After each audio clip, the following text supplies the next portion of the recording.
y'all can cook. My name is Tracy and I'm here with Dr. Gloria, and today we're going to cook Dr. Gloria's no noodle chicken noodle soup. That's right. You can trick your friends and family and they're not going to know the difference, right, Dr. Gloria? That's right. If you chop it right, they're not going to know the difference. If you chop what you're going to use instead of noodles. But you can also use noodles. I mean, if you want to have noodles and you're having carbs, just make sure they're gluten-free and they're organic, because that's the important thing. It doesn't mean you shouldn't have this ever with regular noodles. I don't, because of the carbs and the blood sugar. You don't either, Tracy, because you don't eat the carbs like that. But doesn't mean you can't. It's the same recipe. Okay, so go ahead, dear. I have used those shirataki noodles as well as palmini noodles. Have you heard of those? No, those I haven't. They're made of hearts of palm. You can get them at Whole Foods. No, I haven't tried those. I bet it'd be good to try. I tried those instant noodle. What do they call them? Oh, they were terrible. They stay kind of slimy. I can't think of the name of them. Do you know which ones I mean? Is that the ones? I think so. I don't think Miracle noodles. They're called Miracle noodles. I don't like them. Do you? Not really. I'd rather do noodles or spaghetti squash typically. I would too. And if that's the case, you can, and you have it occasionally, not going to hurt you to have some gluten-free noodles in it. So, okay, so what do you have there, dear? Do you have your... So I'm ready to go. What's the first step? Okay, the first thing you're going to do is, let's tell our audience that if you have chicken breast that you're going to be using, or chicken pieces, then you have to brown them and cook them enough, not completely, but brown them and make sure that they're somewhat cooked before you do this for the soup. Then you're going to add them. In your case, which is what I do usually, you have them already cooked and chopped, right? Mm-hmm.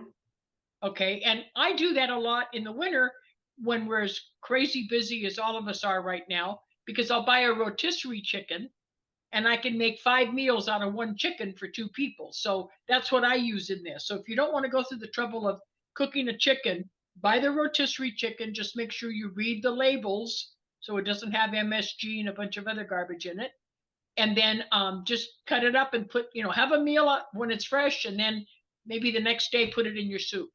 Okay, so you're first going to put your oil. Let me add to that really quick so they know. When you're reading the label, it doesn't say broadly MSG. It says natural flavors, right? Well, I'm going to give a whole thing on that. Yes, I'm writing a whole article.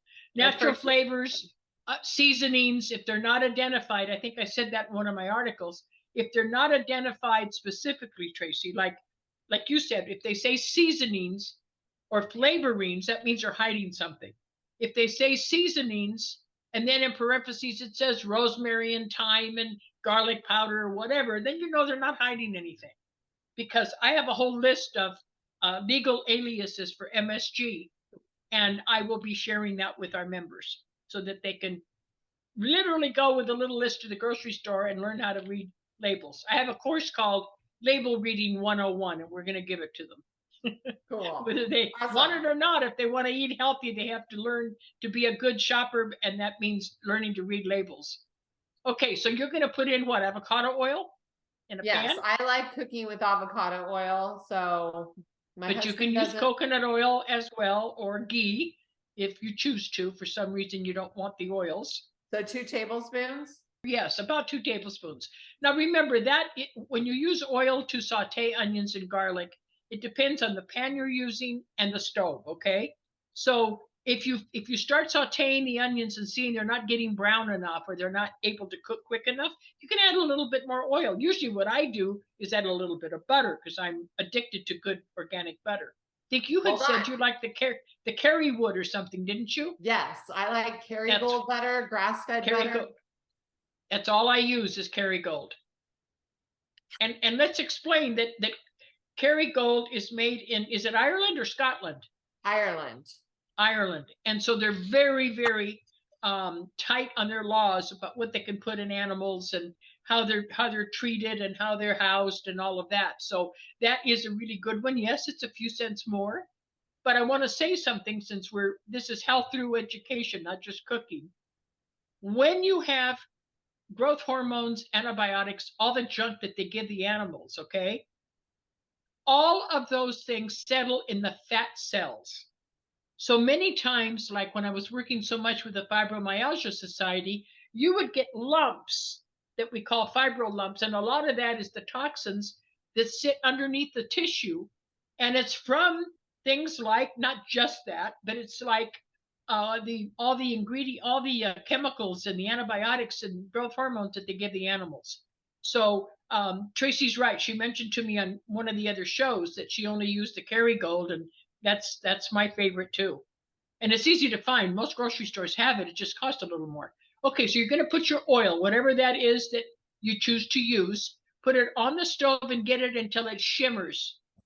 When it shimmers, Okay. it means it's ready to throw the onions in. Do you have about one large onion cut up? Yes, but let's go back to Kerrygold. So they also Okay. have an amazing cheese. And it's Oh, I've never tried that. Oh my gosh, it's so good. It's like a white cheddar. But it made me Okay. think just now. So milk is white. So how do they get the cheese to be orange? Well, there's two ways. Let me answer that before you go further. That's a great thing because I didn't know about the cheese. If they're using a natural coloring, it's that spice I was telling you about, annatto. It's annatto food coloring, and that's okay. It's a little pod, it's a plant. But if they're using food coloring, that's where we get in trouble. Okay, but you So it never has to know. be identified. Yeah, they have to tell you. It's on the label. If they're Okay. using it, it'll say annatto coloring or annatto 4 coloring.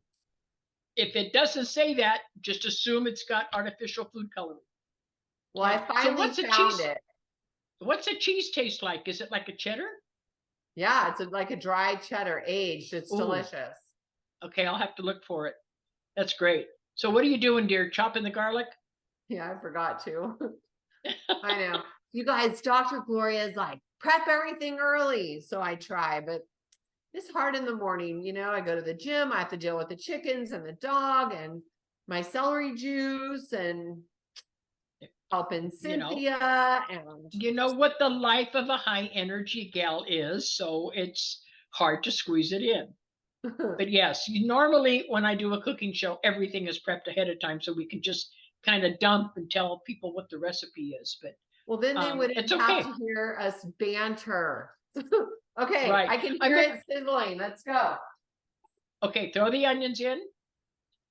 Keep stirring them. Is it on Think high, about I it. hope? 1 onion was over 2 cups. Wow, it's a big onion. Make sure that you have it on high and that you keep stirring it. Remember, I mentioned in a previous class that you want onions, in most cases, to be brown on the edges. You don't want them just transparent. When you do that, that gives that depth of flavor. It gives it that what word am I looking for? It's not just the depth. It's the I don't know. It just makes everything taste better. That's the reason that, and I'm going to say that right now. This can be made in a slow cooker, Tracy. But if you're going to make it in a slow cooker to put everything in before you go to work, for instance, in the morning, or you go out for the day, make sure that you saute the onions and garlic ahead of time. And if you're using chicken that isn't cooked, brown it really well, chop it up and brown it, or put it in like a whole piece of breast or thigh or whatever, and then stick it into your slow cooker. If you just dump onions and garlic and carrots and celery and all that into a slow cooker, you will not believe the difference if you saute them first. You don't have the depth of flavor. It's that caramelization, you know, that brown on the onions, and then you put in the garlic. Go ahead and put it in when you have it all ready. So, But you always want the onions in first for a little bit because you don't want the garlic to burn, and it burns much easier than onions. so this garlic press, I get it from Pampered Chef. You guys, this is the best one because you can actually use it with the skin on. It will break through the skin and then you just remove it from the little trough here.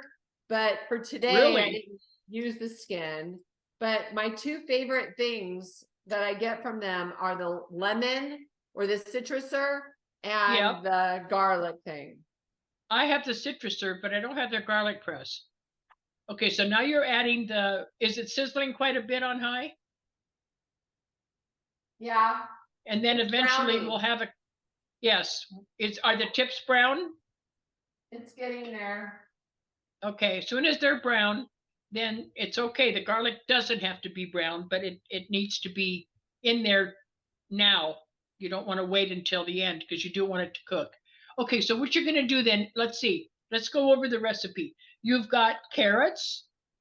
You've got celery stalks already chopped. Yep. Okay. Let me see what else you have. Zucchini. Oh, you've got zucchini. And again, whatever you have in your garden, you said you had a lot of zucchini in your garden. So I was wanting you to use up what you had. That's the fresh things. Then you're going to you've already put in the garlic.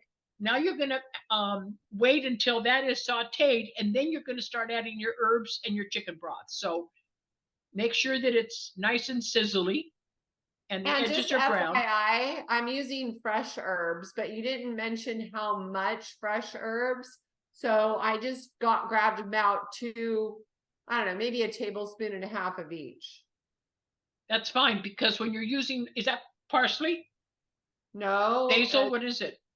Basil and oregano. Okay, and you have fresh of both? Okay, yeah, I wish I did. So normally what I do is use just use the taste test. I like fresh herbs better, so I double them than the dried. But normally the dried are stronger than the fresh. Right. So you do need to double it. Yes, you do need to double it. So you can double it. That's fine. So what you're going to do? What do you have for chicken broth? It's actually my yoga teacher, she makes this homemade bone broth. And so I like using bone broth when I make soups, and I had already opened it. So I figured, let's do this. Okay, so you're not going to use a chicken broth other than that. Just the Correct. bone broth. Yep. Okay. At home, you can use the bone broth, or you can use, I personally do not like it all with bone broth.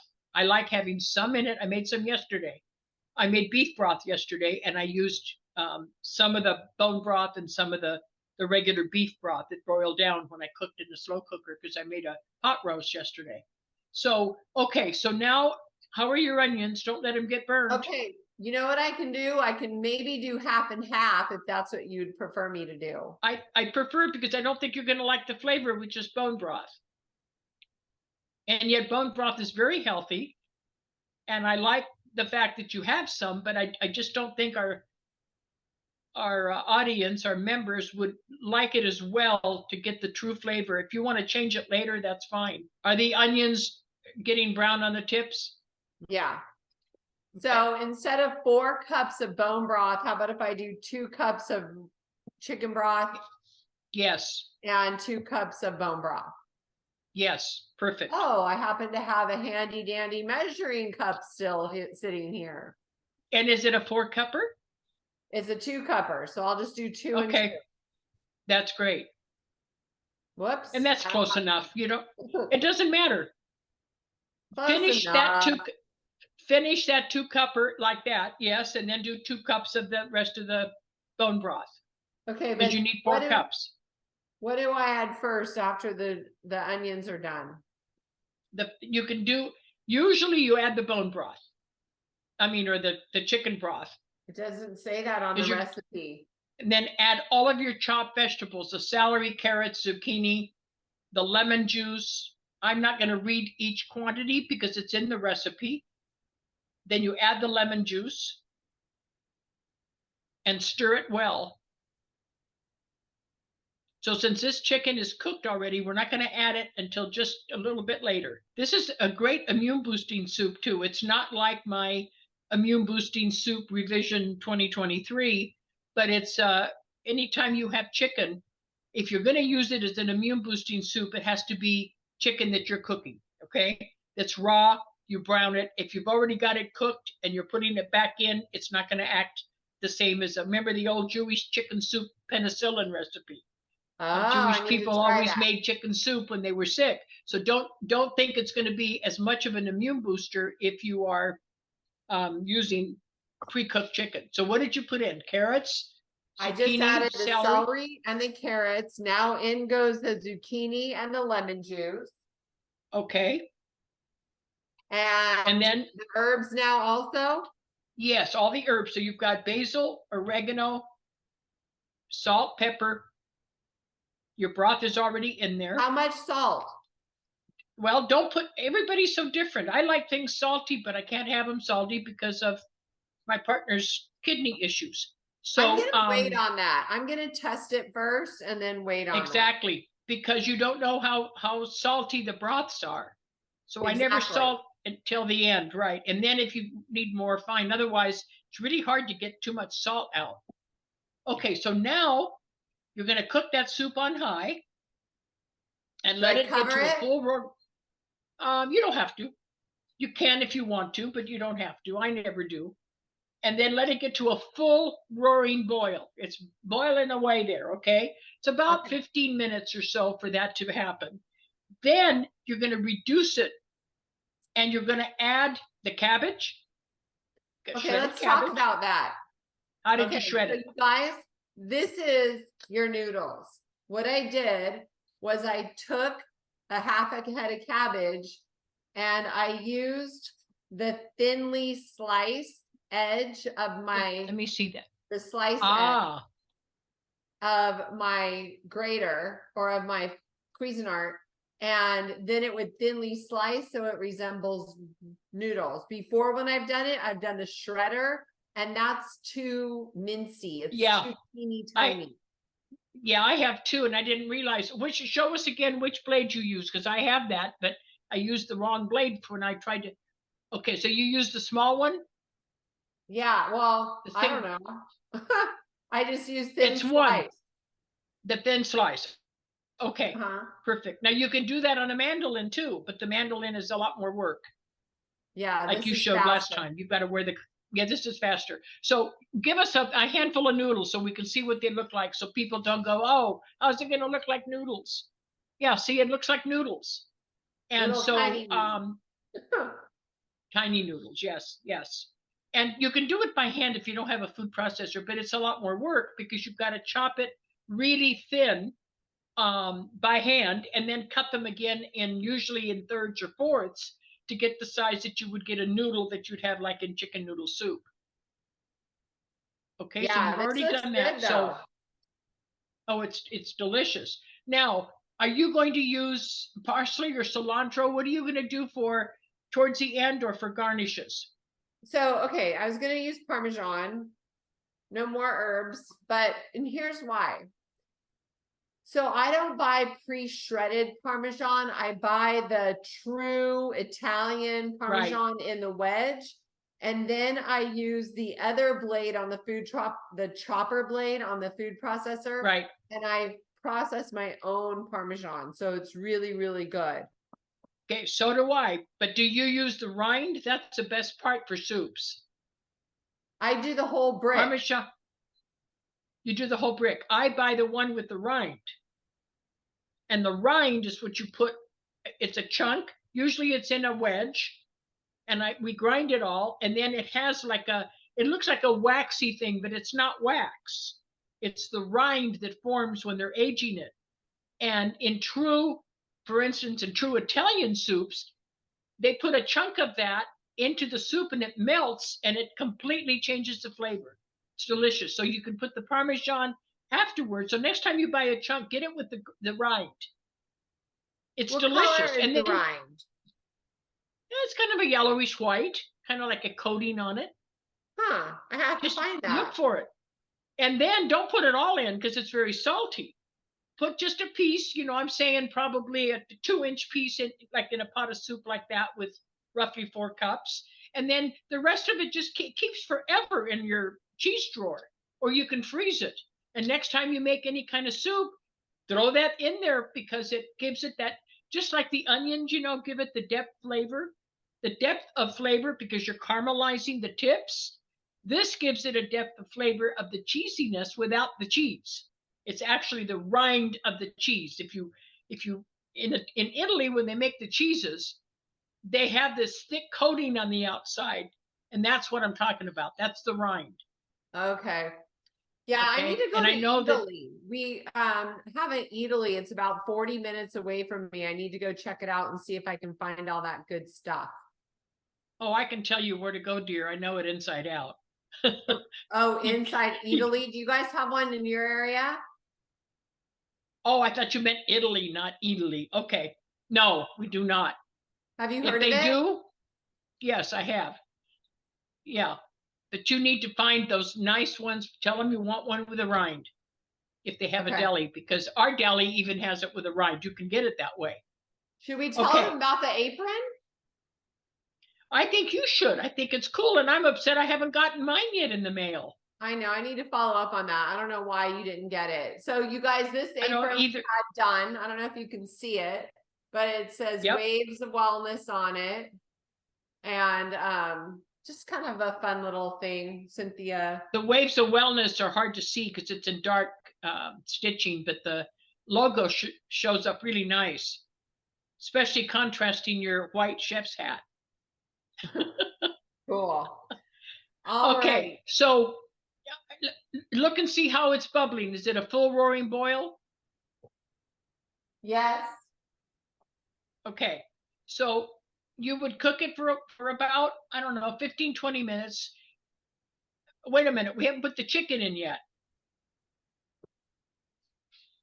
Right? Am I supposed Is to the put the chicken chicken in now? You can put it in now after it's in a full roaring boil. And the reason for that I will explain.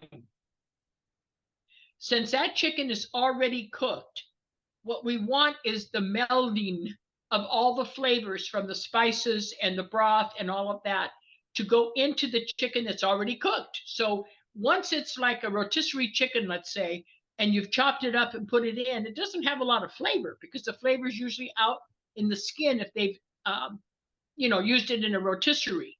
So this way, by putting it in now, after it's come to a full roaring boil, you will be infusing is the word I was looking for. You'll be infusing that cooked chicken with all of the flavors of the soup. Why don't you taste it a little bit?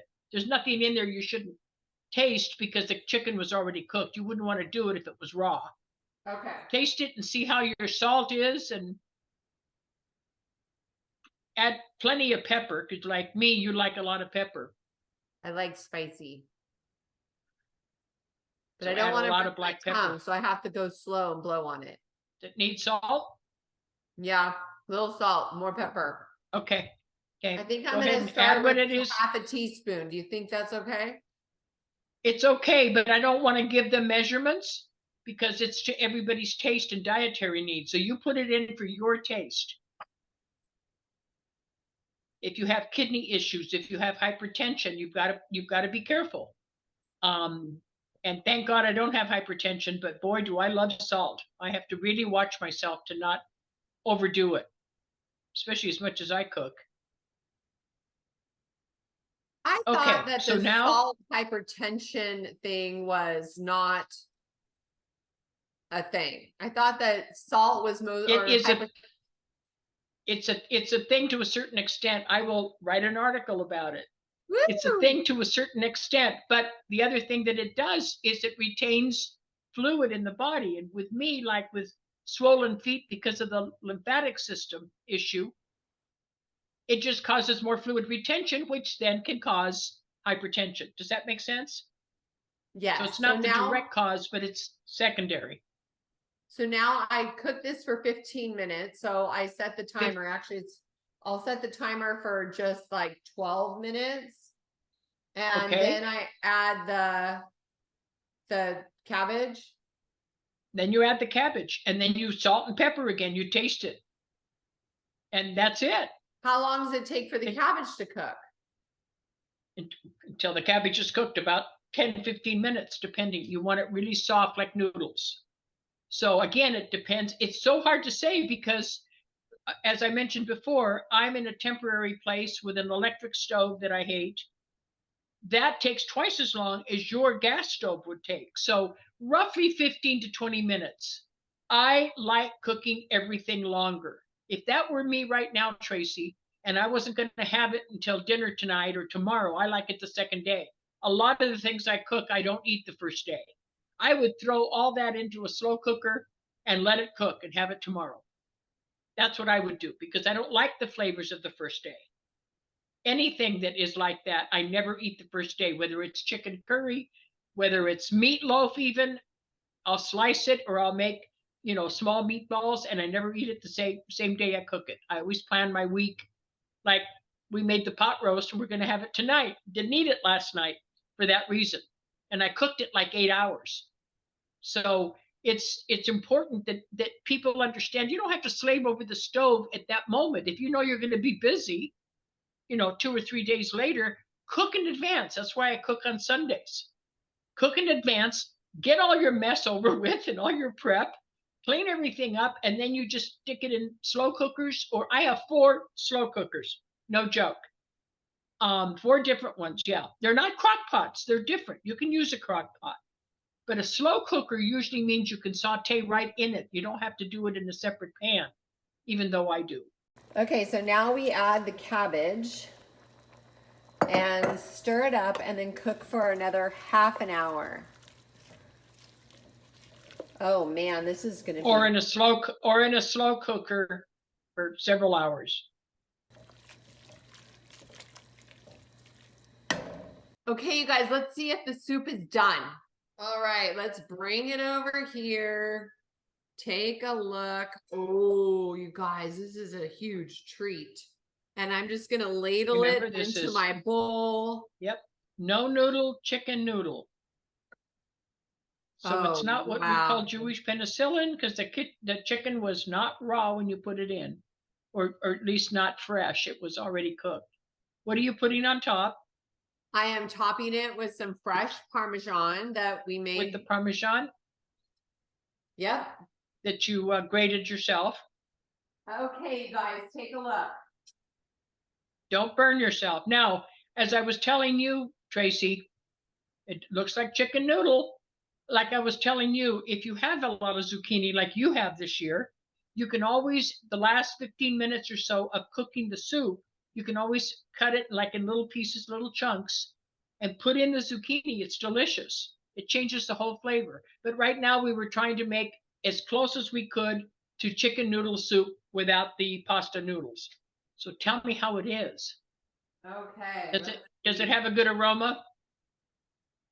Does it have a good aroma? Yes. It smells delicious. Mmm. The texture is perfect too. Does it taste like noodles? Tastes like noodles. See, look at it. You can see how they're hanging. See, yours are better than mine were. Yours are thinner. I like them thinner. That's a good thing. I'll do it on the top blade.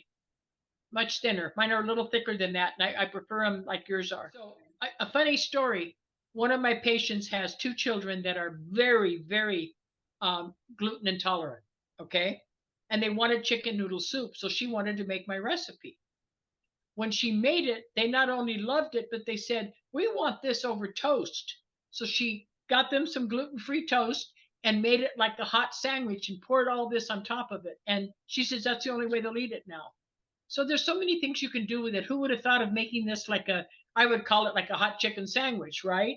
With the noodles, but it doesn't have the noodles. It has the vegetables. So the children are getting a full plate of nutrition, and they don't realize that, but they can't have chicken noodle soup. They've been hospitalized for being in a restaurant having a tiny bit of gluten. They're that sensitive. So she's very careful what she does, no cross-contamination. So that's another suggestion. You can make it like a hot sandwich. Make a piece of, you don't need bread, but you can put something at the bottom. You know what I would try next? I'm going to use a hamburger patty or a bison patty. Saute it with onions and garlic and then pour this on top. You'd be amazed. It's delicious. I know. But I am going to make rice for my husband and add rice to his. Because he likes chicken and rice. Oh, good. Right. Sure. Chicken and rice soup. Yes, yeah. So chicken and rice is good. I also like to add peas. I will add peas to that sometimes, and it's really good. Peas. Tabasco. Well, you can have Tabasco. I won't. But yeah, that's a good idea though. If you want the spiciness, you just like I said, This is a guide. It's not set in stone. I'm going to keep saying that. So you guys, the recipe will be linked below the video on YouTube, and it will link you to the blog from on Quantum Healing Systems. And we thank you so much. Thank you, Dr. Gloria, for another You're welcome. inflammation buster recipe. Yes. Okay. God bless. Stay healthy, everybody. Bye-bye. Sounds good. Bye, everyone. Thanks for watching.